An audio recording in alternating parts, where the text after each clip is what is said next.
पुरानी वाचा में रहने वाले यहूदियों का मन कनान देश में शारीरिक और भौतिक आशीषों पर केंद्रित था। जमीन जायदाद, चंगाई और धन संपत्ति।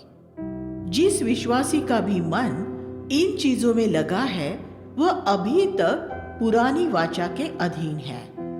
मत्ती का सुसमाचार ऐसे ही लोगों के लिए लिखा गया था।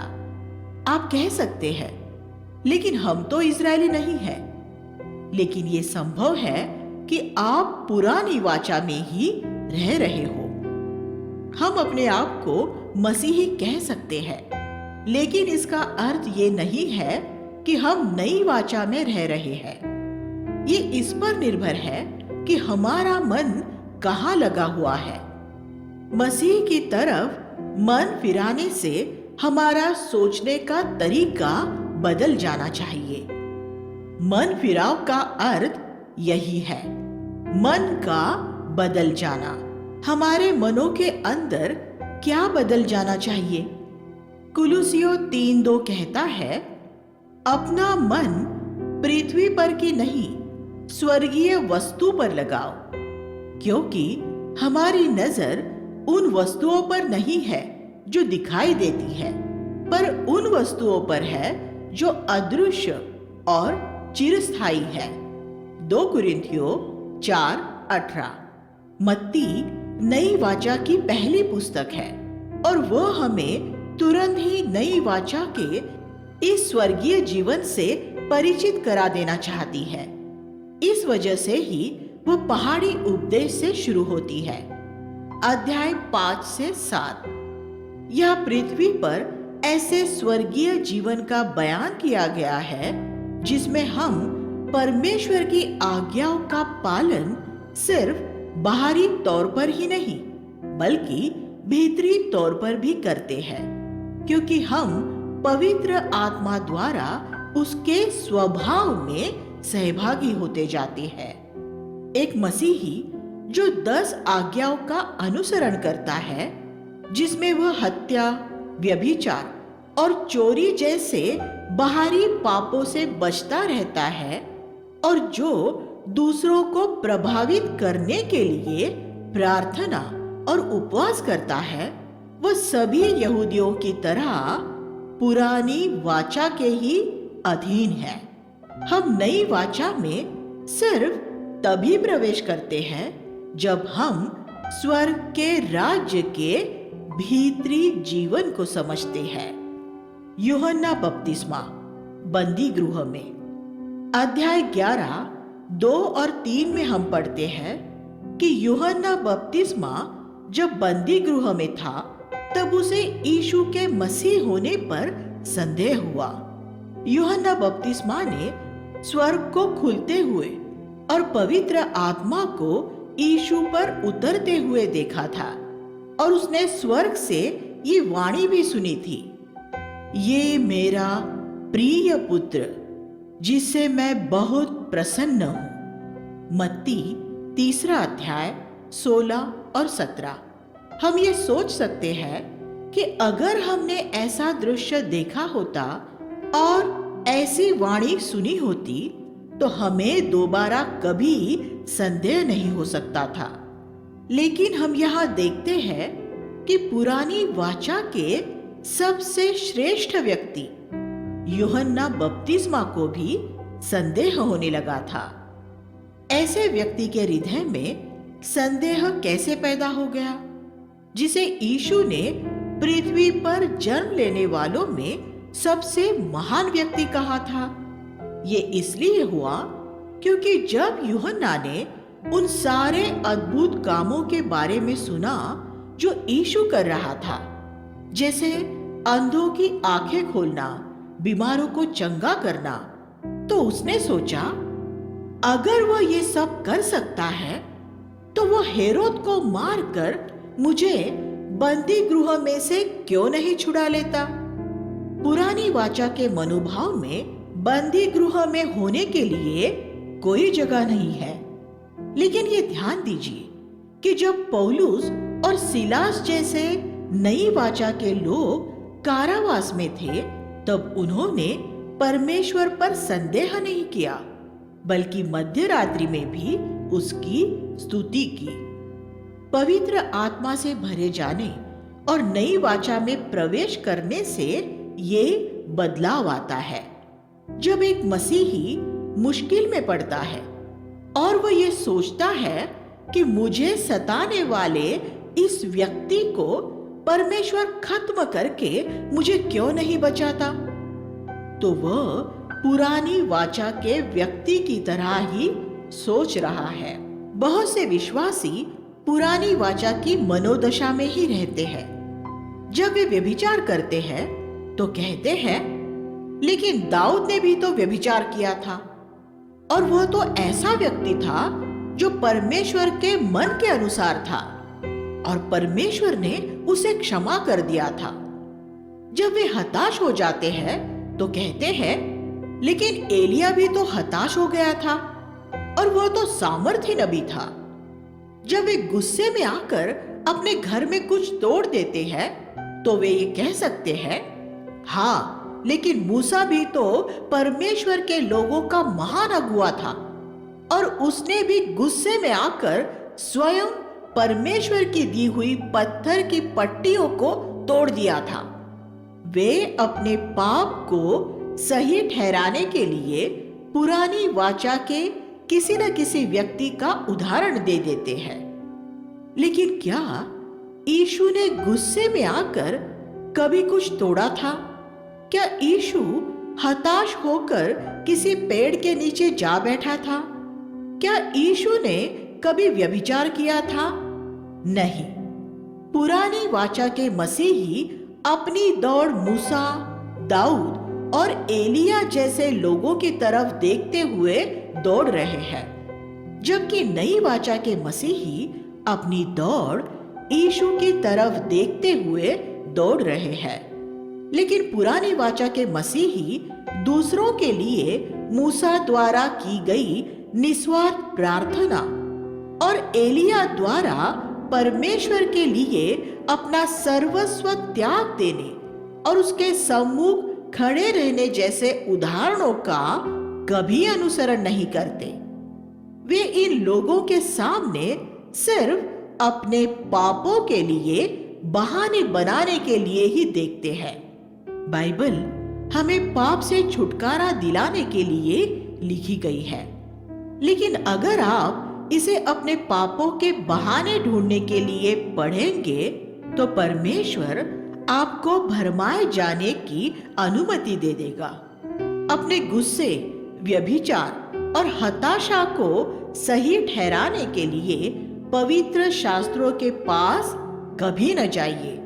नई वाचा हमें यीशु का वह जीवन दिखाने के लिए दी गई है जिसमें हमें भागीदार होना है, और वह कभी हताश या क्रोधित या अशुद्ध नहीं हुआ था। मैं आप सबको अब से नई वाचा को इसी तरह से देखने के लिए उत्साहित करना चाहता हूँ। पढ़िए 2 कुरिन्थियों 3:18। बंदी गृह में डाले जाने पर यूहन्ना बपतिस्मा ने परमेश्वर पर संदेह किया, लेकिन रोमी सैनिकों द्वारा पकड़े जाने पर यीशु ने क्या किया था? उसने कहा कि उसे छुड़ाने के लिए वह उसी क्षण वहां 72,000 स्वर्गदूतों की एक सेना बुला सकता था, लेकिन उसने ऐसा नहीं किया। इसलिए यीशु ने यूहन्ना बपतिस्मा के पास ये संदेश भिजवाया, यूहन्ना को ये समाचार दो कि अंधे देख रहे हैं और कंगालों को सुसमाचार सुनाया जा रहा है। 11वां अध्याय 4 और 5। नई वाचा का सुसमाचार पाप से छुटकारा दिलाने और जो कुछ परमेश्वर हमारे जीवन में होने दे रहा है उसे स्वीकार करते रहने का सुसमाचार है। ये सुसमाचार हेरोद, कैसर या फरीसियों को मारकर बंदी गृह में से छुड़ा लेने के लिए नहीं है, लेकिन हम यूहन्ना बपतिस्मा को संदेह करने के लिए दोषी नहीं ठहरा सकते, क्योंकि जैसा आज नई वाचा में हमारे लिए संभव हो गया है, वैसे उसके अंदर पवित्र आत्मा का वास नहीं था। वो कृपा के नहीं, व्यवस्था के अधीन था। लेकिन हम उन मसीहों के लिए आज क्या कहें जो पवित्र आत्मा से भरे हुए होने का दावा करते हैं और फिर भी वे ऐसे जीवन जी रहे हैं जिसमें वे पाप और संदेह से हारे हुए हैं। हम यहाँ यीशु के उस सुंदर उदाहरण को भी देखते हैं जिसमें वह सबके सामने लोगों की प्रशंसा करता है। उसने कहा, स्त्री के गर्भ से जन्म लेने वालों में यूहन्ना बपतिस्मा से बड़ा और कोई नहीं है। 11:11। यीशु के अनुसार उससे पहले पैदा हुए लोगों में सबसे महान व्यक्ति कौन था? वह यूहन्ना बपतिस्मा था। यीशु की माता मरियम नहीं, जैसा कि कुछ मसीही कल्पना करते हैं जो मरियम की आराधना करते हैं। उन्हें यूहन्ना बपतिस्मा की और भी ज्यादा आराधना करनी चाहिए। और भी यीशु ने कहा, फिर भी जो स्वर्ग के राज्य में सबसे छोटा है वह उससे बड़ा है। 11:11। इसका अर्थ यह है कि नई वाचा में प्रवेश कर लेने वाला छोटे से छोटा व्यक्ति भी यूहन्ना बपतिस्मा जैसे सवाल नहीं करेगा, प्रभु तू मुझे क्यों नहीं छुड़ा रहा है? वह ये जानेगा कि परमेश्वर जो कुछ होने देता है उसमें उसके लिए भला ही होता है। आज आपका नमूना कौन है? हम अब्राहम, मूसा, एलिया और यूहन्ना बपतिस्मा में बहुत से अनुकरणीय गुण पा सकते हैं, लेकिन हमें उनकी निष्फलताओं में उन्हें अपना नमूना नहीं बनाना है। आज हमारा नमूना सिर्फ यीशु है। 11:12 में यीशु ने कहा, स्वर्ग के राज्य में बलपूर्वक प्रवेश हो रहा है और प्रबल हिंसक मनुष्य उस पर बलपूर्वक अधिकार कर रहे हैं। एक हिंसक मनुष्य होने का क्या अर्थ है? बाहरी तौर पर एक मसीह को हमेशा एक शांतिपूर्ण व्यक्ति होना है, लेकिन भीतरी तौर पर उसे ऐसी हर एक बात के प्रति हिंसात्मक होना है जो मसीह के पीछे चलने में उसके रास्ते की बाधा बनती है। उसे अपने शरीर की लालसाओं, पाप और शैतान को मारते रहना होगा। सिर्फ ऐसे लोग ही स्वर्ग के राज्य के अधिकारी होंगे और वे नई वाचा में प्रवेश करेंगे। अगर आप पूरे हृदय से समर्पित नहीं हैं, तो आप कभी यीशु के शिष्य नहीं हो सकेंगे और न ही कभी नई वाचा में प्रवेश कर सकेंगे।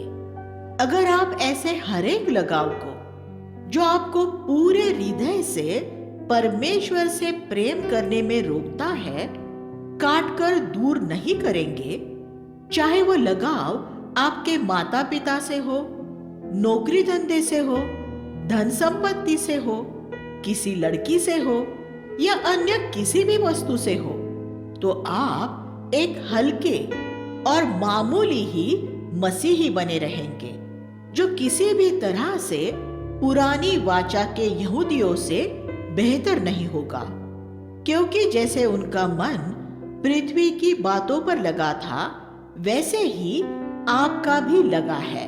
परमेश्वर हमें ऊंचा उठाकर नई वाचा तक लाना चाह रहा है, हमें स्वर्गीय मनोभाव वाला बनाना चाह रहा है।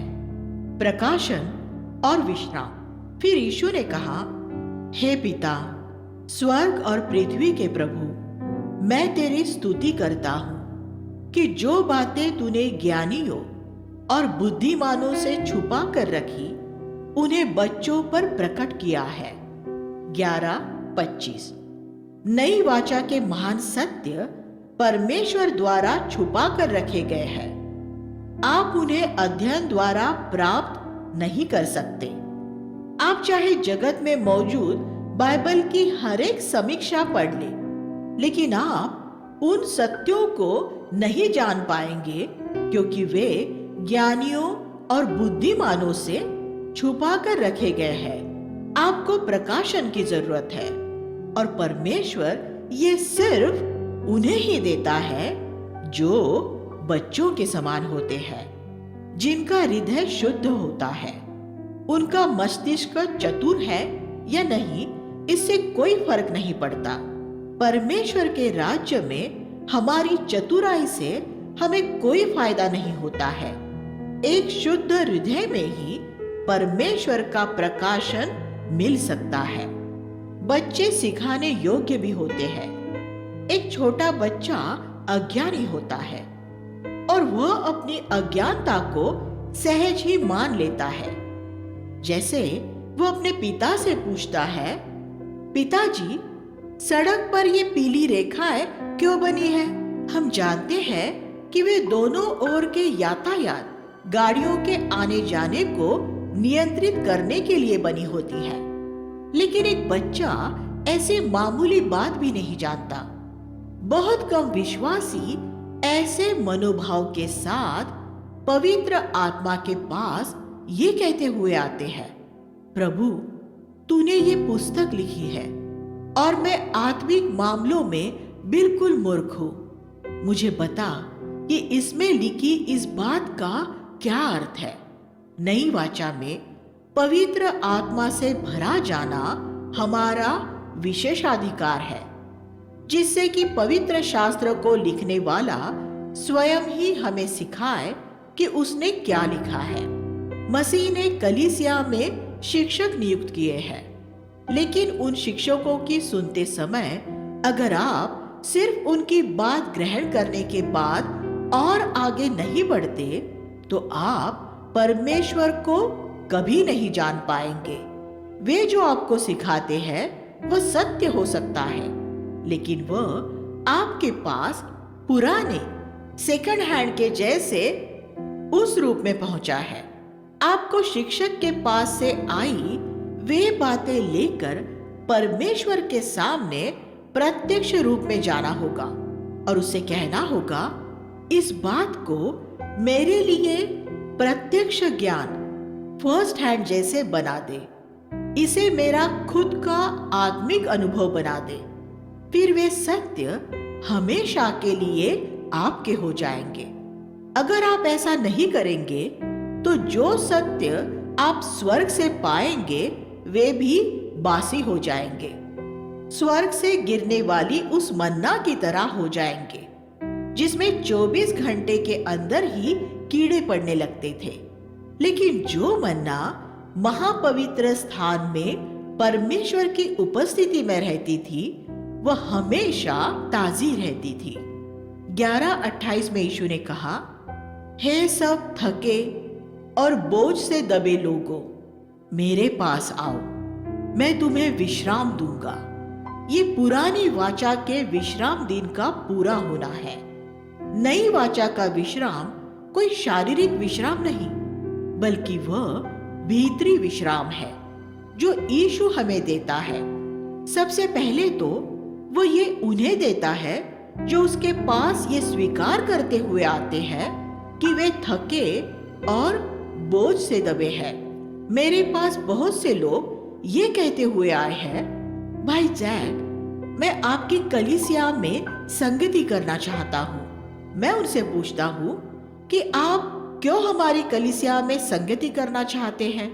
तो वे कहते हैं, मैं अपनी वर्तमान कलीसिया से तंग आकर अब थक चुका हूँ। तब मैं उनसे कहता हूँ, अगर आप अपनी वर्तमान कलीसिया से तंग आकर थक चुके हैं, तो कुछ समय बाद आप हमारी कलीसिया से भी तंग आकर थक जाएंगे। इसलिए आप हमारी कलीसिया के साथ न जुड़े, क्योंकि असल में हम सब ऐसे लोग हैं जो दूसरों से तो नहीं, लेकिन अपने आप से ही तंग आए हुए और थके हुए हैं।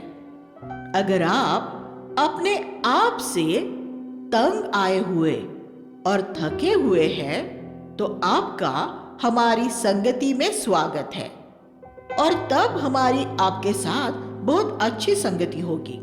बहुत पास्टर हमेशा अपनी कलीसिया की संख्या बढ़ाने की कोशिश में रहते हैं, लेकिन यीशु ने सिर्फ उन्हें ही अपने पास बुलाया था जो उनके जीवन से थके और हारे हुए थे।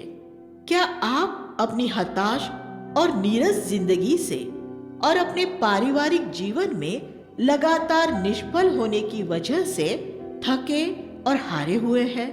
क्या आप अपनी सेवकाई में ताजगी और अभिषेक की कमी की वजह से तंग आए हुए हैं? तो प्रभु आपको ये कहते हुए आमंत्रित करता है, मेरे पास आओ, मैं तुम्हें आराम दूंगा। परमेश्वर की ये इच्छा नहीं है कि हम कभी भी अशांत या व्याकुल हो। वह चाहता है कि चाहे हमारे आसपास कुछ भी होता रहे, लेकिन हम दिन के 24 घंटे, सप्ताह के 7 दिन और साल के 52 सप्ताह एक विश्राम की दशा में रहे। लेकिन हम ऐसा जीवन सिर्फ तभी जी सकते हैं जब हम पहले अपनी हारी हुई दशा को स्वीकार करें और प्रभु के पास ये कहते हुए आए, प्रभु मुझे किसी भी कीमत पर ये शब्द विश्राम दे दे। 11:29 में यीशु कहता है, मेरा जुआ अपने ऊपर उठा लो और मुझसे सीखो, क्योंकि मैं नम्र और मन में दीन हूँ। एक शिष्य सीखने वाला होता है और वह यीशु के पास एक सीखने योग्य बच्चे की तरह सीखने के लिए आता है। सबसे पहले प्रभु क्या चाहता है कि हम उससे सीखें? बहुत लोग उसके पास पहले ये सीखने आते हैं कि वे प्रचार कैसे करें, बीमारों को कैसे चंगा करें और नबूवत कैसे करें आदि। लेकिन प्रभु चाहता है कि हम सबसे पहले उससे नम्र और दीन होना सीखें। असल में सिर्फ यही वे 2 बातें हैं जो उसने उससे सीखने के लिए कही। लेकिन ऐसे मसीह थोड़े ही हैं जो उससे ये गुण सीखना चाहते हैं, और यही वजह है कि वे उसके विश्राम दिन का अनुभव नहीं कर पाते। जब आप किसी ऐसे ईश्वरीय व्यक्ति को देखते हैं जिसकी एक अभिषेक और प्रभावी सेवकाई है, तो आप अपने लिए भी ऐसी सेवकाई की अभिलाषा कर सकते हैं। लेकिन आपको ऐसी बात के पीछे नहीं जाना चाहिए। आपको सबसे पहले उसके ईश्वरीय जीवन का अनुकरण करने की जरूरत है। प्रभु हमें मनुष्यों के मछुआरे या उसकी कलीसिया में शिक्षक होने के लिए बुला सकता है, लेकिन पहले वो ये चाहता है कि हम उसके विश्राम में रहें। अगर हम पहले अपने हृदयों में विश्राम नहीं पाएंगे तो हमारी अपनी बहुत सी समस्याएं पैदा हो जाएंगी और हम दूसरों के लिए भी बहुत सी समस्याएं पैदा कर देंगे। एक महत्वपूर्ण रूप में इस विश्राम के बारे में बात करने के तुरंत बाद यीशु ने विश्राम दिन के बारे में यहूदियों की गलत सोच का नाश किया। 12वां अध्याय 1 से 13। पहले उसके शिष्यों ने विश्राम दिन में गेहूं की बालें तोड़ ली, और जब फरीसियों ने उन्हें रोकना चाहा, तो यीशु ने दाऊद और लेवीय याजकों के उदाहरण देकर अपने शिष्यों का बचाव किया। 12वां अध्याय 1 से 8। फिर उसने आराधनालय में एक बीमार को चंगा किया और फरीसियों की आलोचना को ये कहते हुए रोका कि तुम में से ऐसा कौन है कि जिसकी एक भेड़ हो, और अगर वह विश्राम दिन में गड्ढे में गिर जाए तो वह उसे पकड़कर बाहर न निकाले। तो क्या एक मनुष्य का मूल्य भेड़ से बढ़कर नहीं है? विधिवादी लोग बहुत संकीर्ण विचारों वाले और स्वार्थी होते हैं। वे अपनी देखभाल तो बहुत अच्छी करते हैं, लेकिन दूसरों की जरूरतों और पीड़ाओं की उन्हें कोई परवाह नहीं होती। 12वां अध्याय 24, 31 और 32 में हम पढ़ते हैं कि फरीसी ये कहते हैं कि यीशु दुष्टात्माओं के सरदार बालजबूल की मदद से दुष्टात्माएं निकालता है। यीशु ने कहा, क्या तुमने मेरे खिलाफ बोला है? उसकी क्षमा हो गई है। जब मिर्याम ने यह कहते हुए मूसा की आलोचना की, तूने उस कुशी स्त्री से क्यों विवाह किया है, तो परमेश्वर की ओर से उसे कोढ़ हो गया था। लेकिन जब फरीसियों ने यीशु से यह कहा कि वह शैतान के साथ मिला हुआ है, तो उन्हें क्षमा कर दिया गया। पुरानी वाचा और नई वाचा में ये फर्क है। हाबिल का लहू न्याय के लिए पुकार रहा था, यीशु का लहू दया के लिए पुकारता है। इब्रानियों 12:24। अगर आप ये चाहते हैं कि आपको कष्ट देने वाले लोगों का परमेश्वर न्याय करे, तो आप अभी तक पुरानी वाचा में हैं। लेकिन अगर आप ये चाहते हैं कि परमेश्वर उन्हें क्षमा करे, तब आप यीशु के शिष्य हैं। 12वां अध्याय 36 और 37 में यीशु ने हमारी बोली के महत्व के बारे में सिखाया। हर एक निकम्मी बात जो मनुष्य अपने मुख से बोलेंगे, न्याय के दिन वे उसका लेखा देंगे। 50 सालों से भी ज्यादा समय से विश्व के विभिन्न देशों के विश्वासियों को ध्यान से देखने के बाद मुझे यकीन हो गया है कि 95% विश्वासियों का यीशु के इन शब्दों पर कोई विश्वास नहीं है। उनका ये विश्वास ही नहीं है कि एक दिन उन्हें परमेश्वर को उनके मुख से निकली हर एक व्यर्थ बात का लेखा देना होगा। यही वजह है कि वे दूसरों की निंदा, चुगली, पीठ पीछे बुराई, गंदी मजाक मस्ती आदि करते रहते हैं। हास्य एक अच्छी बात है, लेकिन ऐसा हास्य जो दूसरों को चोट पहुंचाता है, ईश्वरीय नहीं है। आपके हास्य के लिए आप लोकप्रिय हो सकते हैं, लेकिन न्याय के दिन उस निकम्मे शब्द का आपको लेखा देना होगा। ज्यादातर लोग ये नहीं मानते कि परमेश्वर के पास हमारे मुख से निकले हर एक शब्द का लेखा हो सकता है। वह हमारी स्मृति में दर्ज है। हमारे जन्म के समय से ही हमारी स्मृति में एक वीडियो टेप चल रहा है। एक कंप्यूटर की स्मृति की तरह उसमें हमारा हर एक विचार, शब्द और काम दर्ज है। न्याय के दिन परमेश्वर उसे सबके सामने दिखाएगा। अगर आप परमेश्वर के वचन पर विश्वास करते हैं, तो आप अपनी बोली के प्रति सचेत रहेंगे। हम सभी विश्वास द्वारा धर्मी ठहराए जाने पर विश्वास करते हैं। ये पवित्र शास्त्र के अनुसार है। लेकिन अगर आप एक संतुलित मसीह है, तो आप कामों के द्वारा भी धर्मी ठहराए जाने पर विश्वास करेंगे, क्योंकि वह भी पवित्र शास्त्र के अनुसार है। रोमियो अध्याय 4 विश्वास के द्वारा धर्मी ठहराए जाने के बारे में बताता है, लेकिन कामों के बिना विश्वास मरा हुआ है। इसलिए याकूब अध्याय 2 कामों के द्वारा धर्मी ठहराए जाने के बारे में बात करता है।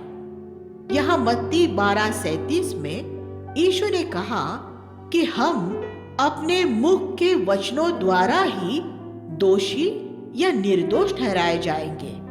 न्याय के दिन जब आपकी स्मृति में से वे सारे शब्द दोहराए जाएंगे जो आपने अब तक बोले हैं, तब क्या आप दोषी ठहरेंगे या निर्दोष? हम सभी को बहुत देर हो जाने से पहले इस सवाल पर विचार करने की जरूरत है। नई वाचा में हमारे पास आग की जीभ होनी चाहिए। पेंतेकुस्त के दिन सब लोगों के सिरों पर जीभों की तरह फटती हुई आग उतर आई थी, जो एक ऐसी जीभ का प्रतीक है जो स्थायी रूप में पवित्र आत्मा के वश में है। बहुत से मसीहों में ये एक गलत सोच है अन्य भाषाओं के बोलने के बारे में। ये उससे बढ़कर है। ये एक ऐसी जीभ की बात है जो हमेशा पवित्र आत्मा के वश में रहती है। बहुत से लोग पवित्र आत्मा की अगुवाई में अन्य भाषाओं में बोलते हैं और फिर दुष्टात्माओं की अगुवाई में अपनी मातृभाषा में बोलते हैं। मैं आभारी हूं कि पवित्र आत्मा ने मुझे न सिर्फ अन्य भाषाओं में बोलने की बल्कि अपनी भाषाओं में भी अपनी बोली को वश में रखने की योग्यता दी है। पुरानी वाचा में वे अपनी बोली को अपने वश में नहीं रख सकते थे क्योंकि उनके अंदर पवित्र आत्मा का वास नहीं था। लेकिन आज हम एक ऊंचे स्तर पर रहते हुए अपने जीवन जी सकते हैं। 12:40 में यीशु ने योना के 3 दिन और 3 रात तक मछली के पेट में रहने की बात की।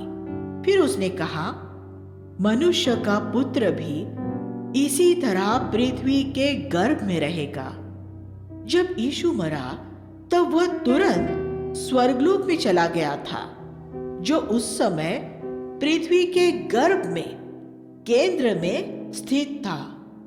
वही कुछ समय बाद मन फिराया हुआ डाकू भी उसके पास पहुंच गया था। कब्र में सिर्फ यीशु की देह थी।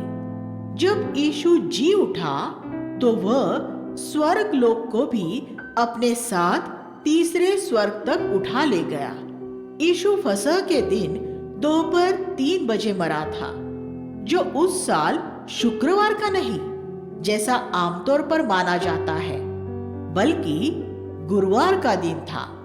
उससे अगला दिन जो शुक्रवार का दिन था, वह अख़मीरी रोटी के पर्व का दिन था और वह एक विशेष शब्द का था। देखिए यूहन्ना 19:31। उससे अगला दिन साप्ताहिक विश्राम दिन था। इस तरह जब यीशु सूली पर चढ़ाया गया तब 2 शब्द विश्राम दिन एक साथ हुए थे। इस वजह से ही स्त्रियां सिर्फ रविवार को ही उसकी देह पर सुगंधित द्रव्य लगाने पहुंच पाई थी।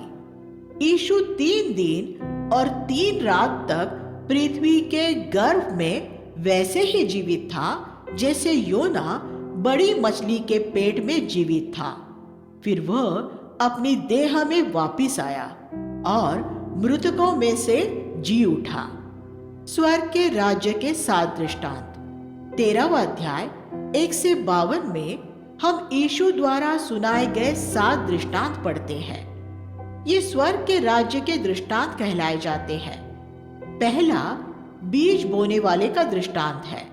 ये ध्यान देने योग्य है कि इस अध्याय में यीशु ने स्वर्ग के राज्य की चर्चा एक बाहरी अभिव्यक्ति के रूप में की है। इस संसार के लोगों द्वारा कलीसिया को एक बाहरी रूप में देखना। इसलिए उसने कहा कि स्वर्ग के राज्य में ऐसे लोग हैं जिनके हृदय अच्छी और बुरी दोनों प्रकार की भूमि है। उसने ये भी कहा कि स्वर्ग का राज्य ऐसे खेत की तरह है जिसमें अच्छे गेहूं और जंगली पौधे दोनों हैं। उसने बाद में यह स्पष्ट किया कि खेत कलीसिया नहीं, संसार है। 13:38। कुछ मसीही इस दृष्टांत का उल्लेख एक गलत समझ के साथ करते हुए कहते हैं, यीशु ने क्योंकि ये कहा कि अच्छे गेहूं और जंगली घास दोनों को कलीसिया में बढ़ने देना है, इसलिए हमें मन फिराए और मन न फिराए दोनों ही प्रकार के लोगों को कलीसिया में रहने देना चाहिए। वे ऐसा इसलिए कहते हैं क्योंकि उन्होंने पवित्र शास्त्र को सही तरह नहीं जाना है। खेत संसार है और परमेश्वर उसमें विश्वासियों और अविश्वासियों को साथ साथ बढ़ने देता है, कलीसिया में नहीं। स्थानीय कलीसिया में हमें यह सुनिश्चित करना चाहिए, जहां तक मानवीय तौर पर नजर आ सके, कि कलीसिया के सदस्य सिर्फ वही लोग हो जिन्होंने अपने पापों से मन फिरा लिया है और जिन्होंने मसीह में विश्वास द्वारा नया जन्म पा लिया है।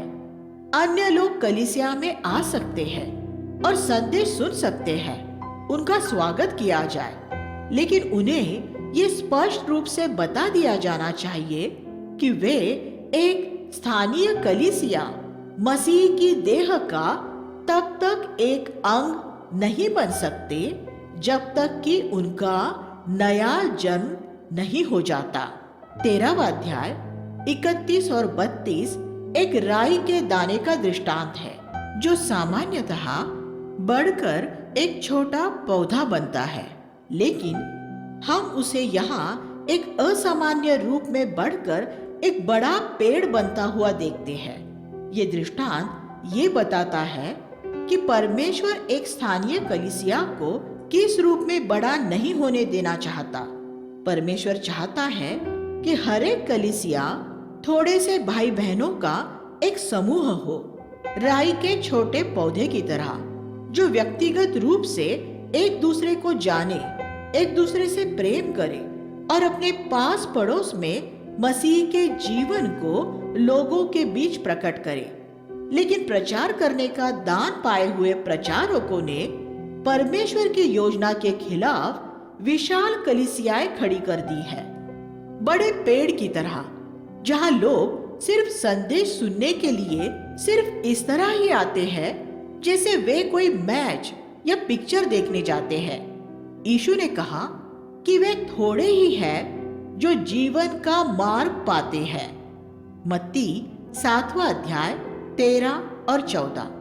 लेकिन चतुर प्रचारक पवित्रता के मानक स्तर को नीचा करने, मन फिराव के संदेश से बच निकलने और अपने खुद का, अपने अहम का इनकार करके अपनी सूली उठाने के संदेश को पूरी तरह अनदेखा करने द्वारा आसानी से एक बड़ी भीड़ इकट्ठी कर सकते हैं। इस तरह एक ऐसे लोगों की भीड़ जमा हो जाती है जिनकी यीशु के शिष्य बनने में कोई दिलचस्पी नहीं होती। वे रविवार की सुबह सिर्फ एक अच्छा प्रचार सुनने आ जाते हैं। जब आप इस तरह अपनी कलीसिया का आकार, संख्या बढ़ाते हैं, तब वो होता है जिसके बारे में फिर यीशु ने कहा, आकाश के पक्षी, जिन्हें उसने पिछले दृष्टांत में शैतान की दुष्टात्माओं का प्रतीक बताया था, 13वां अध्याय 4 और 19 में आकर पेड़ की डालियों पर बैठ जाते हैं। लेकिन अगर आपने सिर्फ शिष्य बनाने पर ही जोर दिया होता तो आपकी कलीसिया आकार में छोटी होती, लेकिन वह शैतानी प्रभाव से और उस प्रभाव के साथ आने वाली समस्याओं से मुक्त रहती और ज्यादा शुद्ध होती। 13:33 में यीशु ने स्वर्ग के राज्य की तुलना खमीर से की। ये स्थानीय कलीसिया में भ्रष्टाचार के फैलने के बारे में एक नबूवत है। बार बार यीशु ने कलीसिया के सामने आने वाले खतरों के बारे में बताया। बुरी भूमि, जंगली बीज, कलीसिया के अंदर बैठी दुष्टात्माएं और खमीर। अगर मसीही अगुओं ने इन दृष्टांतों पर ध्यान दिया होता तो वे अपनी कलीसियाओं को आत्मिक मृत्यु से बचा सकते थे और तब उन्होंने शिष्य बनाने पर जोर दिया होता। फिर यीशु ने 2 दृष्टांतों द्वारा ये बताया कि एक शिष्य होना क्या होता है। 13:44 में उसने कहा कि स्वर्ग का राज्य एक ऐसे व्यक्ति की तरह है जिसने एक खेत में छुपा हुआ खजाना पाया। उस मनुष्य ने अपना सब कुछ बेचकर उस खेत को मोल ले लिया। ये एक ऐसे व्यक्ति की तस्वीर है जो यीशु का शिष्य बनने के लिए वह सब कुछ छोड़ने के लिए तैयार है, जो उसके लिए बड़ा मूल्यवान है, जिससे कि उसे परमेश्वर का राज्य मिल सके। दूसरा दृष्टांत एक ऐसे व्यक्ति के बारे में है जिसने अपना सब कुछ बेचकर एक बहुत कीमती मोती खरीद लिया और इसमें उसी सत्य पर जोर दिया गया है। दोनों ही दृष्टांतों में एक अभिव्यक्ति ध्यान देने योग्य है, अपना सब कुछ। यीशु ने कहा, तुम में से कोई भी तब तक मेरा चेला नहीं बन सकता जब तक कि वह अपना सब कुछ त्याग न दे। लूका 14:33। शिष्य बनने और स्वर्ग का राज्य पाने का सिर्फ यही एक तरीका है। 13वां अध्याय 47 से 50 में यीशु ने पृथ्वी पर परमेश्वर के राज्य की बाहरी अभिव्यक्ति के बारे में बात करते हुए कहा कि उसमें दो तरह की मछलियां हैं, अच्छी और बुरी। लेकिन युग के अंत में स्वर्गदूत आएंगे और वे धर्मियों को अधर्मियों से अलग कर देंगे। पद 49। 13:52 में हम बाइबल के छात्रों के लिए एक सुंदर वचन पाते हैं। एक शास्त्री वह होता है जो पवित्र शास्त्रों का गहराई से अध्ययन करता है। लेकिन यहाँ लिखा है कि एक शास्त्री को शिष्य बनना पड़ेगा। फिर जब वह प्रचार करेगा तब वह अपने खजाने में से नए सत्य और एक नई ताजगी के साथ पुराने सत्य निकाल सकेगा। लेकिन अगर आप सिर्फ एक शास्त्री ही बने रहेंगे तो आपकी सेवकाई मरी हुई होगी। 14वां अध्याय 25 से 31 में हम यीशु को पानी पर चलता हुआ पाते हैं। लेकिन यहाँ उससे बड़ा चमत्कार ये है कि पतरस भी पानी पर चला। ये एक जैवन जीवन का चित्र है। वह क्या है जो हमें पानी पर चलने से रोकता है? ये गुरुत्वाकर्षण का प्राकृतिक नियम है जो हमें नीचे की ओर खींचता है। गुरुत्वाकर्षण की प्राकृतिक शक्ति यीशु को भी नीचे खींच रही थी, लेकिन परमेश्वर की सामर्थ द्वारा वह उस पर प्रबल हुआ और पानी पर चला। गुरुत्वाकर्षण के नियम को न तो नकारा गया और न उसे मिटाया गया, लेकिन उसे हराया गया। जब तक पतरस यीशु को देखता रहा और उसका उसमें भरोसा बना रहा, तब तक वह भी गुरुत्वाकर्षण की शक्ति पर प्रबल होता रहा, वरना वह उस पर प्रबल हो जाता। पाप का नियम भी गुरुत्वाकर्षण के नियम की तरह है। प्रलोभन हमें नीचे खींचना चाहते हैं। यीशु को भी ठीक उसी तरह परखा गया था जैसे हम परखे जाते हैं। इब्रानियों 4:15। लेकिन पाप के प्रलोभन की नीचे खींचने वाली शक्ति पर वो परमेश्वर की सामर्थ द्वारा प्रबल हुआ और इस वजह से उसने कभी पाप नहीं किया। मत्ती 4 अध्याय 1 से 10।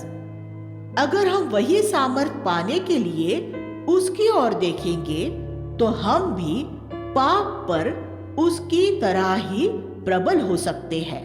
लेकिन ये सिर्फ तब तक ही होगा जब तक हम उसकी ओर देखते रहेंगे।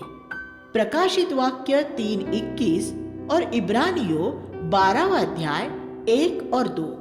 लेकिन अगर हम उस निचले स्तर की तरफ देखते रहेंगे जिस पर अन्य मसीही अपने जीवन जीते हैं, या पुरानी वाचा के मूसा और यिर्मयाह जैसे लोगों के उदाहरणों का भी अनुसरण करेंगे, तो हम जय नहीं पाएंगे। विश्वास का होना यीशु की तरफ देखना है और कृपा परमेश्वर की अलौकिक शक्ति है। जब हम इस कृपा के अधीन रहते हैं तब पाप हम पर प्रबल नहीं हो सकता। रोमियो 6:14। पतरस ने जैसे ही प्रभु की तरफ देखना छोड़ा, वह नीचे गिर गया और ऐसे ही हम भी गिरेंगे। अगर हम नीचे गिरते भी हैं तो हमें क्या करना चाहिए? वही जो पतरस ने किया। उसने पुकार कर कहा, प्रभु मुझे बचा।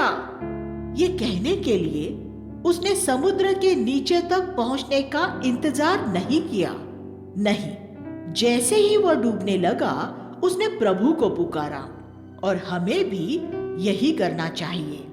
जैसे ही आपको ये लगे कि नीचे की तरफ खींचने वाले प्रलोभनों की शक्ति आपको हरा रही है, तो प्रभु को आपको बचाने के लिए पुकारे उसे कहे, प्रभु, मैं वासना, क्रोध, लालच आदि में गिरने वाला हूं, कृपा कर मुझे बचा। वो उसी क्षण आपको कृपा देगा और आपको खड़ा करेगा। वह तुम्हें ठोकर खाने से बचा सकता है। यहूदा 24। क्योंकि वह आज, कल और युगान युग एक सा है। इब्रानियों 13:8। 15:13 में यीशु ने कहा, प्रत्येक पौधा जिसे मेरे स्वर्गीय पिता ने नहीं लगाया वो उखाड़ा जाएगा। यहाँ प्रश्न ये नहीं है कि वह पौधा अच्छा है या बड़ा है या ऐसा है जिसकी दूसरे सराहना करते हैं। सवाल ये है, उसे किसने लगाया है, तुमने या परमेश्वर ने? परमेश्वर का काम करने के या दूसरों की नजर में कुछ बड़ा सराहनीय खड़ा कर देने के आपके अपने बड़े उज्जवल विचार हो सकते हैं, लेकिन अंतिम दिन प्रभु ये देखेगा कि वह विचार आपके अपने मस्तिष्क की उपज थी या उसका मूल परमेश्वर में था। इस कथन को बहुत ध्यान से सुने। पूरी सृष्टि में सिर्फ परमेश्वर ही एक ऐसा स्रोत है जिसमें से कानूनी तौर पर किसी बात की शुरुआत हो सकती है। जो कुछ भी आपके अंदर से या मेरे अंदर से शुरू होता है उसका एक दिन मिट जाना निश्चित है। बाइबल के पहले शब्द है आदि में परमेश्वर। हमारे जीवन के हर एक क्षेत्र में ऐसा होना चाहिए। अगर हमें अनंत के मानक मापदंडों के अनुसार एक योग्य जीवन जीना है तो हमें ये प्रार्थना करने की जरूरत है कि हमें अपने जीवन के हर एक क्षेत्र में उसकी अगुवाई मिलती रहे और हम उसकी बाट जोहते रहे। आपके अंदर प्रभु की सेवा करने के लिए कहीं जाने की भली इच्छा हो सकती है, लेकिन वह विचार कहाँ से आया है? क्या किसी ने आपसे जाने के लिए आग्रह किया है या शायद आप खुद ही जाना चाहते हैं? लेकिन क्या आपने प्रभु की बाट जोते हुए उसकी इच्छा को जानना चाहा था? क्या प्रभु ने उस काम के लिए आपके हृदय में बोझ डाला था? अगर वह बोझ प्रभु का है तो उसका अनंत फल आएगा, वरना नहीं। क्या आप किसी स्थान में कलीसिया बनाना चाह रहे हैं जैसा आपने किसी दूसरे को करते हुए देख लिया है, तो वह यीशु मसीह की कलीसिया नहीं होगी, वह आपकी कलीसिया होगी। भारत जैसे देश में लोग जमा कर लेना बहुत आसान है, क्योंकि सब जगह बहुत से ऐसे गरीब लोग हैं जो भौतिक वस्तुएं चाहते हैं। ऐसे लोग आपके पास यीशु मसीह के शिष्य बनने या अपनी खुदी से अपने आप का इनकार करने या पाप से घृणा करने और उस पर जय पाने वाले बनने के लिए नहीं आते। नहीं, वे कोई भौतिक लाभ पाने के लिए आते हैं। मैं अपने पूरे जीवन भर भारत में ही रहा हूँ और मैं यहाँ हो रहे ज्यादातर तथाकथित मसीही काम की सच्चाई जानता हूँ। प्रभु की सेवा करने के लिए निकल जाने से पहले क्या आपने उसकी बाट जोहते हुए अपने जीवन के लिए उसकी बुलाहट जानने की खोज की थी? क्या परमेश्वर का काम करने में आप अपने लिए धन या शायद आदर की खोज में तो नहीं लगे हैं?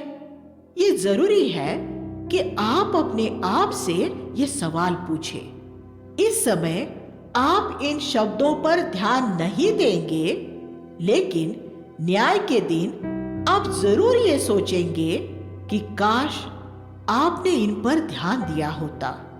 आपके लिए ये सबसे अच्छा है कि आप अपने आप को अभी नम्र और दीन करें और कहे, हे प्रभु, मैं अपने जीवन में ऐसा कुछ नहीं चाहता जिसकी शुरुआत तुझ में से न हुई हो। इसलिए हमें अपने या किसी दूसरे के तर्क से उत्तेजित होकर परमेश्वर के लिए कुछ भी जल्दबाजी में नहीं करना चाहिए। जो कोई विश्वास रखे वह उतावली न करेगा। यशाया 28वां अध्याय 16वां वचन केजेवी। क्या तू ऐसे मनुष्य को देखता है जो उसके कामों में जल्दबाजी करता है? उससे अधिक तो मूर्ख ही से आशा है। नीति वचन 29:20। प्रभु की बाट जोहते रहे और उसे अपने विचार आपके मन में डालने की अनुमति दे। उसके विचार आपके विचारों से बहुत श्रेष्ठ, उच्च और फलदायक है। उनमें वैसा ही अंतर है जैसा आकाश और पृथ्वी के बीच में है। यशाया 55:8 और 9। लेकिन यह सुनिश्चित करें कि प्रभु के काम में आप अपनी महिमा न चाहे और अपने तरीके इस्तेमाल न करें। उसके कहने के अनुसार ही करें और आपके सभी पौधे अनंत तक बने रहेंगे। वह कलीसिया जिसका निर्माण यीशु करता है। 16:15 में हम यीशु को शमौन पतरस से यह सवाल पूछता हुआ पाते हैं, मैं कौन हूं? शमौन ने जवाब दिया, तू जीवित परमेश्वर का पुत्र मसीह है। यीशु ने उसी पल सबके सामने ये कहते हुए उसकी प्रशंसा की, हे शमौन, योना के पुत्र, तू धन्य है, क्योंकि ये तूने अपनी समझ या चतुराई से नहीं जान लिया है, बल्कि मेरे पिता ने तुझ पर प्रकट किया है जो स्वर्ग में है। यहां प्रकट किया है, इस पर ध्यान दे। ये नई वाचा का शब्द है। पुरानी वाचा में लोग व्यवस्था का अध्ययन करते थे और उस पर मनन करते थे। वह व्यक्ति धन्य था जो प्रभु की व्यवस्था पर रात दिन मनन करता रहता था। भजन संहिता 1 अध्याय 2 वचन। लेकिन नई वाचा में वह व्यक्ति धन्य है जो पतरस की तरह प्रकाशन पाता है। इफिसियों के मसीहों के लिए पौलुस की यह प्रार्थना थी कि वे प्रकाशन का आत्मा पाए। इफिसियों 1:17। पवित्र आत्मा ने पतरस के हृदय को कुछ ऐसा देख लेने के लिए खोला जो वह कितनी भी मानवीय बुद्धि द्वारा नहीं जान सकता था। उस समय इज़राइल में उससे ज्यादा चतुर लोग थे जिनका बाइबल अध्ययन उससे बहुत बढ़कर था, लेकिन उनकी सोच ये थी कि यीशु दुष्टात्माओं का सरदार था। परमेश्वर उन लोगों पर पवित्र शास्त्र प्रकट करता है जो उसके पास छोटे बच्चों की तरह नम्रता में होकर आते हैं। मत्ती 11:25। 16:18 में यीशु ने शमौन से कहा, तू पतरस है, पेट्रोस यूनानी, और इस चट्टान पेट्रा यूनानी पर मैं अपनी कलीसिया बनाऊंगा। उसने शमौन को पेट्रोस, एक छोटा पत्थर, कहा। फिर ये कहा कि कलीसिया उस पेट्रा, बड़ी चट्टान पर खड़ी की जाएगी, जिसका अंगीकार पतरस ने अभी अभी प्रकाशन द्वारा किया था। मसीह, जीवित परमेश्वर का पुत्र। वह चट्टानी बुनियाद शिमोन पतरस नहीं था। यीशु ने यहाँ यूनानी भाषा के 2 बिल्कुल भिन्न शब्द इस्तेमाल किए हैं, जिनका अर्थ अंग्रेजी हिंदी अनुवाद में स्पष्ट नहीं हो पाता है। 16वां अध्याय 18-19 में यीशु ने कहा, मैं इस चट्टान पर अपनी कलीसिया बनाऊंगा और अधोलोक के फाटक उस पर प्रबल न होंगे। मैं तुझे स्वर्ग के राज्य की कुंजियां दूंगा, और जो कुछ तू पृथ्वी पर बांधेगा वह स्वर्ग में बन जाएगा, और जो कुछ तू पृथ्वी पर खोलेगा वह स्वर्ग में खुल जाएगा। यीशु यहाँ पहली बार कलीसिया के बारे में बोला था। और उसने कलीसिया का सामना अधोलोक के फाटक आत्मिक मृत्यु की सेनाओं से होने की बात की। जब मैंने ये पहली बार पढ़ा था, तब मैंने अपने मन में कलीसिया पर चारों तरफ से हमला होने का और प्रभु के आने तक कलीसिया द्वारा मोर्चा संभाले रहने का चित्र बनाया था।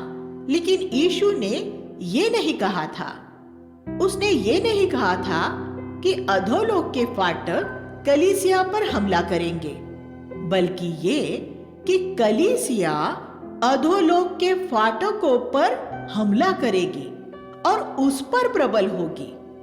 उन दिनों एक नगर चारों ओर से एक दीवार शहर पनाह से घिरा होता था और उसमें सिर्फ द्वार से प्रवेश किया जा सकता था। इसलिए उसमें द्वार से प्रवेश करने वाला ही नगर को वश में कर सकता था। इसलिए यीशु ने एक आक्रमणकारी कलीसिया की बात की जो एक आत्मिक युद्ध करती है और बुराई की शक्तियों पर प्रबल होती है। वह शैतान के कामों को बांधती है और उन लोगों को छुड़ाती है जिन्हें उसने बंदी बना रखा है। ये एक रक्षात्मक नहीं बल्कि आक्रामक युद्ध है। हम संसार में शैतान के गढ़ों पर आक्रमण करते हैं और एक जगह के बाद दूसरी जगह में सूली की जय स्थापित करते हैं। हम एक कोने में बैठकर ये नहीं कहते, हे प्रभु, अपने आने तक हमें मोर्चा संभाले रहने में मदद कर। एक बड़ा मशहूर मसीही आराधना गीत है जो मुझे कभी पसंद नहीं आया। उसके बोल इस तरह है, प्रभु कहता है, तब तक मैं न आऊं तुम मोर्चा संभाले रखना। ये एक ऐसी कलीसिया का चित्रण है जो एक किले में रहते हुए संघर्ष कर रही है और जिस पर शैतान चारों तरफ से हमला कर रहा है, और कलीसिया मसीह के आने तक बस किसी तरह मोर्चा संभाले रहने की कोशिश कर रही है। लेकिन ये चित्रण गलत है। असल में शैतान उसके गढ़ में है और हम उसके द्वार पर हमला कर रहे हैं। हमें अपने मन में एक ऐसा चित्र बनाए रखना है जिसमें एक जयवंत कलीसिया उसके जयवंत नायक के पीछे चल रही है और शैतान पर हमला कर रही है। अगर हम पूरी तरह परमेश्वर को समर्पित हैं और हम शैतान का सामना करते हैं तो हमारे सामने से वो भाग जाएगा। याकूब 4:7। वह सिर्फ चला नहीं जाएगा बल्कि वह भाग जाएगा। हमें इस पृथ्वी पर ऐसे चलना है जैसे यीशु चला था। यीशु जहां भी गया वहां दुष्टात्माएं थरथराती थी और शैतान डरता था। हमें भी पृथ्वी पर ऐसे ही रहना है। जिस स्थान पर तेरा पैर पड़ेगा परमेश्वर वह तुझे दे देगा। यहोशू 1:3। हमें शैतान के डर में नहीं जीना है और न ये सोचना है कि वह हमारे साथ क्या कर सकता है। नहीं, उसे हमसे डरना है। अगर हम शैतान के खिलाफ ऐसा मनोभाव नहीं बनाएंगे तो हम कभी यीशु मसीह की कलीसिया नहीं बना पाएंगे। हमारे प्रभु ने पहले ही घर संसार के बलवान पुरुष को बांध दिया है। अब हम अंदर जाकर उसका माल लूट सकते हैं। हालेलुया।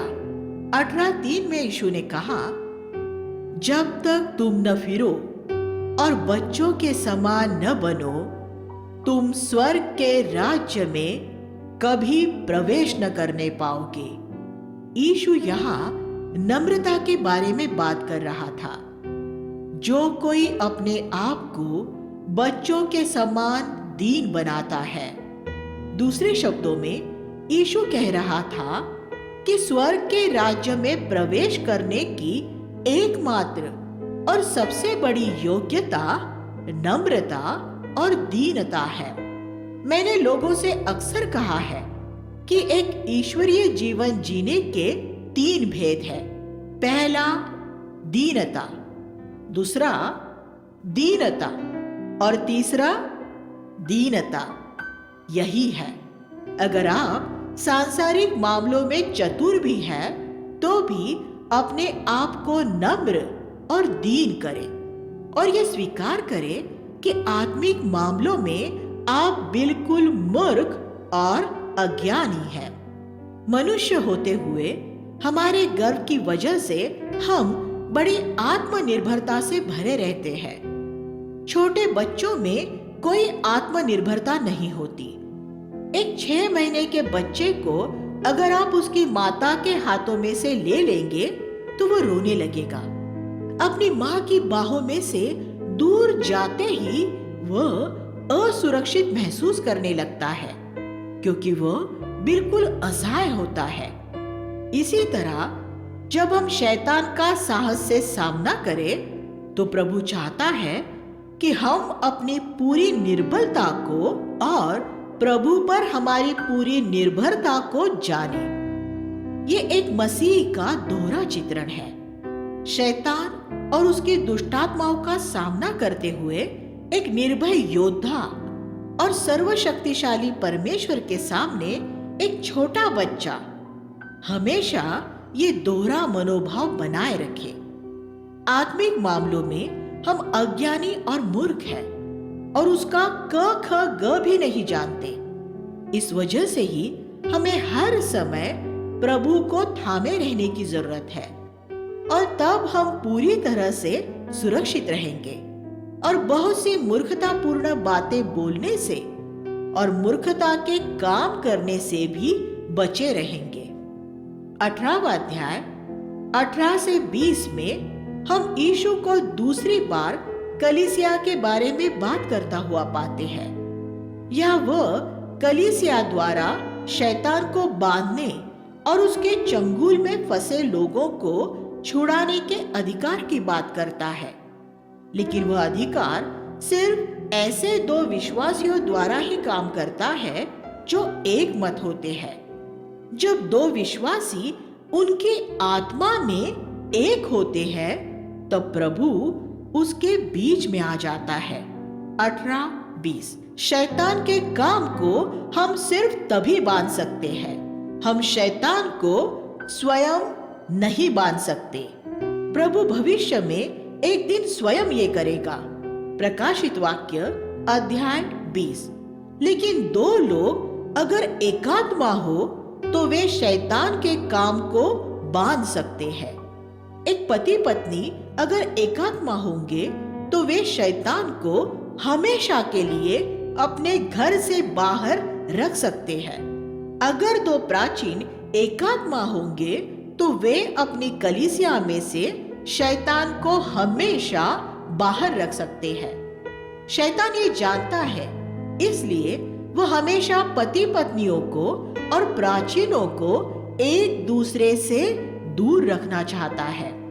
18वां अध्याय 21 से 35 में उस निर्दयी सेवक का दृष्टांत सुनाया जिसने अपने साथी सेवकों को क्षमा नहीं किया था। प्रभु हमें यहाँ ये सिखा रहा था कि जब परमेश्वर एक बार हमारे पाप क्षमा कर देता है, लेकिन उसके बाद फिर जब हम सिर्फ एक ही व्यक्ति को क्षमा नहीं करते, तो हमारे पाप दोबारा क्षमा रहित हो सकते हैं। इस राजा ने इस सेवक का बड़ा कर्ज माफ किया था, लेकिन जब इस सेवक ने अपने साथी सेवक को क्षमा नहीं किया तो उसकी क्षमा रद्द हो गई। और फिर यीशु ने कहा, इसी प्रकार अगर तुम में से प्रत्येक अपने भाई को हृदय से क्षमा न करे, तो मेरा स्वर्गीय पिता भी तुम्हारे साथ वैसा ही करेगा। पद 35। अगर आप दूसरे को क्षमा नहीं करेंगे तो आपके जो पाप परमेश्वर ने क्षमा किए थे वे सारे आपके खाते में वापस डाल दिए जाएंगे और आप सीधे नरक में जाएंगे। सिर्फ इतना ही नहीं, यीशु ने कहा कि फिर उस सेवक को यातना देने वालों को सौंप दिया गया। इसका अर्थ है कि परमेश्वर दूसरों को क्षमा न करने वाले विश्वासियों के चारों ओर से अपनी सुरक्षा हटा लेगा, ताकि दुष्टात्माएं आकर उन्हें यातना दे। कुछ विश्वासियों में कुछ बीमारियों के पाए जाने की एक वजह यह होती है। अन्य दृष्टांत 20वां अध्याय 1 से 16 में यीशु ने कुछ ऐसे मजदूरों का दृष्टांत सुनाया जिन्होंने दिन के अलग अलग पहरों में अपने स्वामी के यहाँ काम किया था। इस दृष्टांत में मजदूरों के 5 समूह थे। पहले 4 समूहों ने अनुबंध यानी कॉन्ट्रैक्ट पर वेतन पाने के लिए क्रमशः 12 घंटे, 9 घंटे, 6 घंटे और 3 घंटे काम किया था।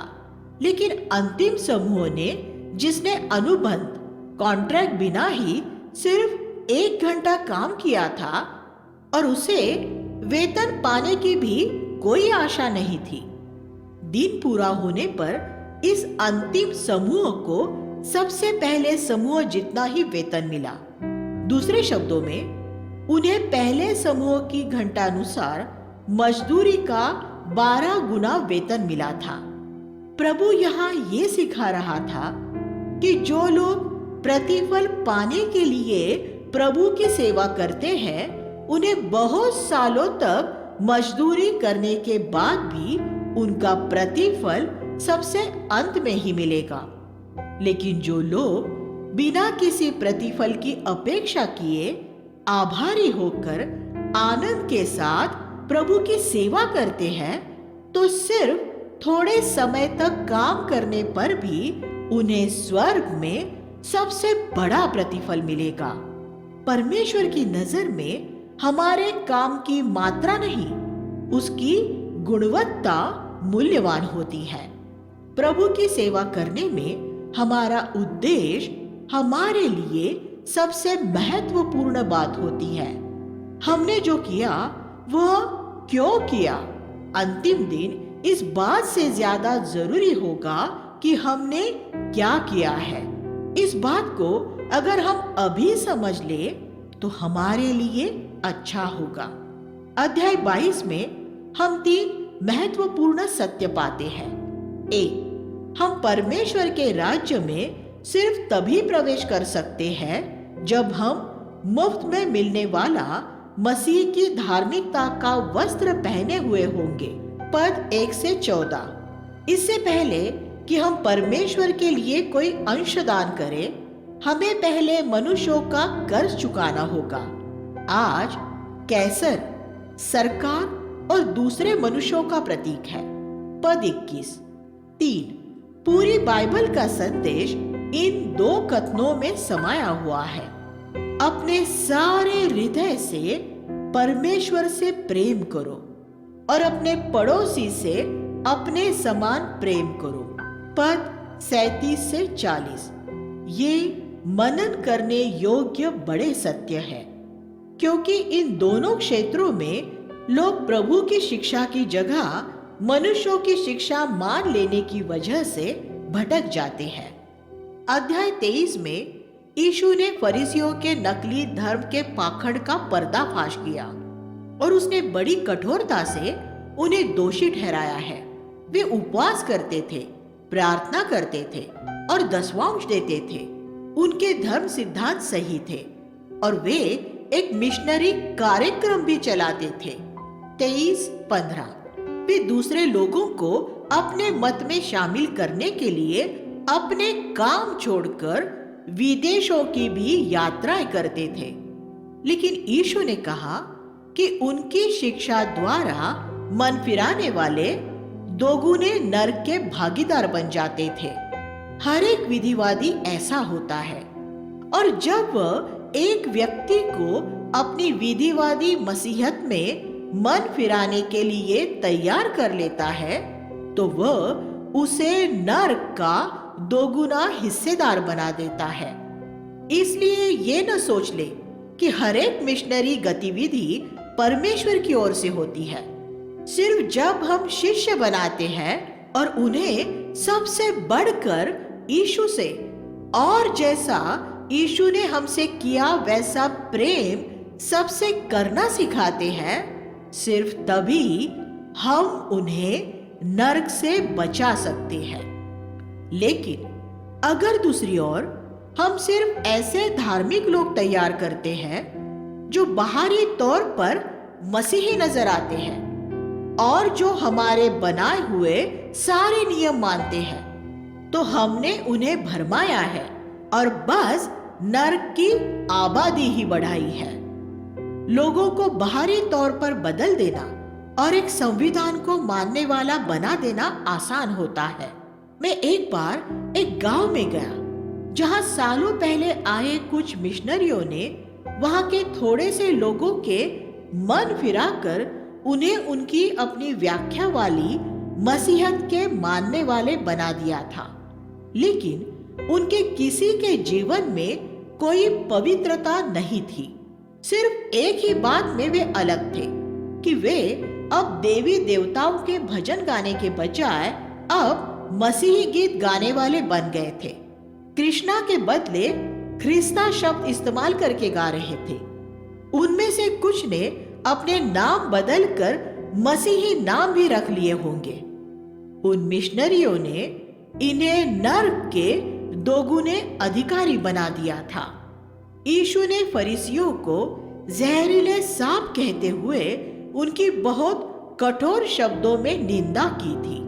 उसे वह कहने का अधिकार था क्योंकि उसने उनके जिन पापों को उनके अंदर धिक्कारा था उनके लिए वह अपनी जान देने वाला था। उसने वर्षों तक ये चाहा था कि उन्हें वैसे ही इकट्ठा करे जैसे मुर्गी अपने बच्चों को अपने पंखों तले इकट्ठा करती है। 23:37। हम भी दूसरों में पाप को धिक्कारने का अधिकार पा सकते हैं, लेकिन तब जब उनके पाप से उन्हें बचाने के लिए और जरूरत पड़ने पर हम उनके लिए अपनी जान भी देने के लिए तैयार हो। लोगों को इस तरह प्रेम किए बिना अगर हम पाप को धिक्कारते हैं तो फिर हम सिर्फ स्वनियुक्त नबी हैं, पाखंडी हैं। मसीह का दूसरा आगमन। अध्याय 24 में यीशु ने पृथ्वी पर अपने लौटने के बारे में बात की। अंत का पहला चिन्ह, इस बारे में उसने बार बार बात की थी। ये होगा कि उन दिनों में बहुत लोग भरमाए जाएंगे। पद 4, 11 और 24। फिर उसने अंजीर के वृक्ष की बात की जो इज़राइल देश का प्रतीकात्मक चित्रण है, जिसे उसने श्राप दिया था क्योंकि उसमें सिर्फ पत्ते थे, धर्म, झूठी धार्मिकता, लेकिन फल नहीं थे, सच्ची आत्मिकता। मरकुस 11वां अध्याय 13 से 21। अंत के दिनों में इसमें फिर से पत्ते नजर आएंगे, आत्मिकता रहित धर्म। मत्ती 24वां अध्याय 32 से 33। मसीह के सूली पर चढ़ाए जाने के 40 साल बाद ही एक देश के रूप में इज़राइल तितर-बितर हो गया था। लेकिन हमारे जीवन काल में 1967 में उसने देश में लौटकर यरूशलेम को फिर से अपने अधिकार में कर लिया है। इसलिए हम जानते हैं कि हमारे प्रभु का आना अब बहुत निकट है। यीशु ने यह भी सिखाया कि वह महाक्लेश के पूरा होने के बाद अपने बच्चों को उसके साथ ले जाने आएगा। पद 29। उसने ये भी कहा कि जब वह आएगा तो सब उसे देखेंगे, क्योंकि उसका आना बिजली के चमकने की तरह होगा। पद 27। उसने ये भी कहा कि उनकी बात न मानना जो ये सिखाते हो कि वह गुप्त रूप में आएगा। पद 26। उसने यहाँ कहा कि वह स्वर्गदूतों के साथ तुरही की ऊंची आवाज के साथ आएगा और पूरे जगत के कोने कोने से अपने बच्चों को इकट्ठा करेगा। यीशु ने यहाँ संतों के बादलों में उठाए जाने का बयान बिल्कुल उसी तरह किया है जिसका बाद में पौलुस ने 1 थिस्सलुनीकियों 4 अध्याय 16-17 में उल्लेख किया था। यीशु ने यहाँ ये बात बिल्कुल स्पष्ट रूप में बताई थी कि बादलों में ये उठाया जाना महाक्लेश के पूरा होने के बाद होगा। पद 29। हमें इस बारे में मनुष्यों की परंपरा पर नहीं बल्कि हमारे प्रभु के शब्द पर विश्वास करना चाहिए। अध्याय 25 में यीशु ने अध्याय 24 के अंत में दी गई अपनी शिक्षा को एक विस्तृत रूप देते हुए 3 दृष्टांतों द्वारा ये बताया कि लोगों को उसके आने के लिए तैयार रहना है। मसीह के लिए अपने आप को तैयार करने का तरीका उसके आने की समय सारणी को समझने या नबुवतों के चित्रणों द्वारा नहीं बल्कि आत्मिक तैयारी से होगा। हमारा हृदय हमारे मन से ज्यादा महत्वपूर्ण है। पहला दृष्टांत हृदय की पवित्रता के बारे में था। 10 कुंवारियां ऐसे मसीहों की प्रतीक है जो बाहरी तौर पर शुद्ध है। पहली 5 कुंवारियां जिनके पास बर्तनों में अतिरिक्त तेल था उन विश्वासियों की प्रतीक है जिनके हृदय में पवित्र आत्मा द्वारा मसीह के लिए प्रेम भरा हुआ था। पद 1 से 13। हम प्रभु के लिए जो कुछ भी करते हैं अगर उसमें हमारा उद्देश्य प्रभु से प्रेम करना नहीं है तो हम चाहे बाहर से शुद्ध नजर आ रहे हो फिर भी हम मूर्ख हैं। इफिसुस की कलीसिया मूर्ख कुंवारियों की तरह बन गई थी जिसने अपना पहला प्रेम खो दिया था। प्रकाशित वाक्य 2:4। दूसरा दृष्टांत उन दान वरदानों के प्रति विश्वास योग्य रहने के बारे में था जो परमेश्वर ने हमें दिए हैं। पद 14 से 30। परमेश्वर ने हमें उसकी सेवा करने के लिए विभिन्न स्तर की योग्यताएं और अवसर दिए हैं और वो हमसे ये अपेक्षा करता है कि हम सिर्फ उन योग्यताओं के अनुसार ही फलवंत हो, उससे ज्यादा नहीं। यही वजह थी कि जिसने 5 तोड़े कमाए थे उसे भी वही प्रतिफल और प्रशंसा मिली जो 2 तोड़े कमाने वाले को मिली थी। पद 21 और 23। तीसरा दृष्टांत भेड़ और बकरियां ये दर्शाता है कि परमेश्वर हमसे वैसा ही व्यवहार करेगा जैसा हम अपने उन साथी विश्वासियों के साथ करते हैं जो जरूरतमंद होते हैं। पद 31 से 36। इससे ये साबित होता है कि हमारा विश्वास जीवित और वास्तविक है। याकूब 2 अध्याय 14 से 17। 27:3 में हम देखते हैं कि कैसे मन फिराव भी खोखला और बेईमानी भरा हो सकता है। यहूदा इस्करियोती में किसी तरह का पश्चाताप तो पैदा हुआ था, उसके पाप के लिए दुख का एहसास, लेकिन प्रभु के पास जाकर अपने पाप का अंगीकार करने के बजाय वह याजकों के पास गया, जैसा आजकल बहुत लोग करते हैं। इसलिए वह नर्क में चला गया। सिर्फ प्रभु ही हमारे पाप क्षमा करता है, दूसरा कोई नहीं। अध्याय 28 के आरंभिक पदों में हम मसीह के जी उठने के बारे में पढ़ते हैं। उसके जी उठने के बिना उसकी मृत्यु व्यर्थ होती, क्योंकि फिर उसके परमेश्वर के पुत्र होने के दावे को प्रमाणित करने का दूसरा कोई प्रमाण नहीं होता।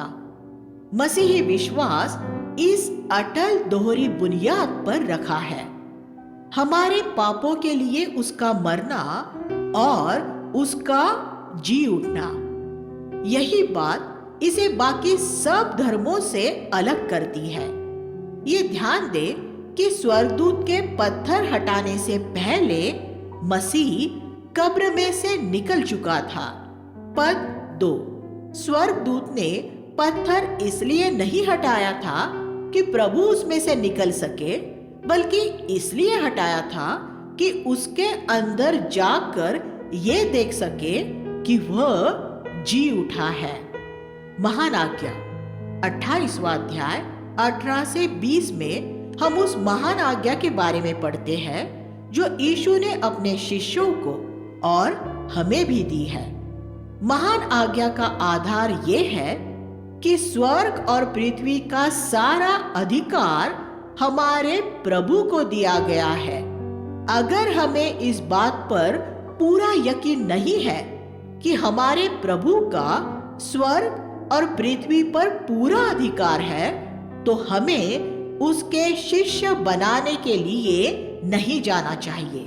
हम इसलिए शिष्य बनाने नहीं जाते क्योंकि कहीं कोई जरूरत है या क्योंकि किसी ने हमसे जाने का आग्रह किया है, बल्कि इसलिए जाते हैं क्योंकि स्वर्ग और पृथ्वी का सारा अधिकार यीशु मसीह का है और उसने हमें जाने के लिए कहा है। हमें सभी जातियों, भाषाओं में जाकर क्या करना है? हमें वहां जाकर सिर्फ मन फिराव वाले धार्मिक लोग नहीं, बल्कि शिष्य बनाने हैं।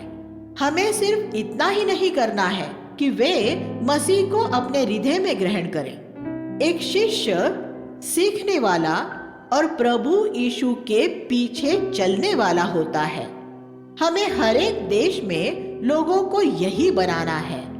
सिर्फ उन लोगों को ही बपतिस्मा दिया जाए जो यीशु के पीछे चलना चाहते हैं, जो उसके शिष्य बनना चाहते हैं। पिता, पुत्र, पवित्र आत्मा के नाम में बपतिस्मा लेना वैकल्पिक नहीं, अनिवार्य है। हमें उन धर्ममतीय समूहों की तरह नहीं बनना है जो ये कहते हैं हम बपतिस्मे का प्रचार नहीं करेंगे क्योंकि इससे हमारी एकता प्रभावित होती है। हम उन सब बातों का प्रचार करेंगे जिनका प्रचार करने के लिए हमारे प्रभु ने कहा है। उसके बाद हमें उन सभी शिष्यों को स्थानीय कलीसियाओं के रूप में निर्मित करना है, जहां हमें उन्हें यीशु मसीह द्वारा दी गई हर एक आज्ञा का पालन करना सिखाना है। महान आज्ञा बिल्कुल स्पष्ट है। पहले जाओ, शिष्य बनाओ, फिर उन्हें बपतिस्मा दो और फिर अपने बाकी जीवन उन्हें यीशु की हर एक आज्ञा का पालन करना सिखाने में खर्च करो। इस महान आज्ञा के दोनों ओर एक कथन और एक आज्ञा है। पहले सारा अधिकार प्रभु यीशु को दिया गया है और अंत में देखो, युग के अंत तक मैं सदा तुम्हारे साथ हूं। बहुत से लोग प्रभु की इस प्रतिज्ञा पर अपना दावा करना चाहते हैं कि मैं सदा तुम्हारे साथ हूं, लेकिन ये प्रतिज्ञा किन लोगों के लिए थी? उनके लिए जो जाते हैं, शिष्य बनाते हैं और उन्हें प्रभु की सब आज्ञाओं का पालन करना सिखाते हैं। 28वां अध्याय 19 और 20 ये उनके लिए नहीं थी जो जाते हैं और फिर धन कमाते हैं। ऐसे विश्वासी इस प्रतिज्ञा पर अपना दावा नहीं कर सकते, लेकिन आप जहां भी जाते और वहां शिष्य बनाना चाहते हैं, तब आप इस प्रतिज्ञा पर अपना दावा कर सकते हैं और प्रभु सदा आपके साथ रहेगा। आइए हम प्रार्थना करें। हे स्वर्गीय पिता, आपके वचन के लिए धन्यवाद जो हमें सही रास्ते पर मार्गदर्शन करता है। ये अंधेरे में एक प्रकाश की तरह है ताकि हम कभी भी भटक न जाए। हमें अपने विचारों और कल्पनाओं को बदलना पड़ता है, लेकिन हम आपका धन्यवाद करते हैं कि आप हमें भटकने से बचा सकते हैं। यीशु के नाम से मांगते हैं, आमीन।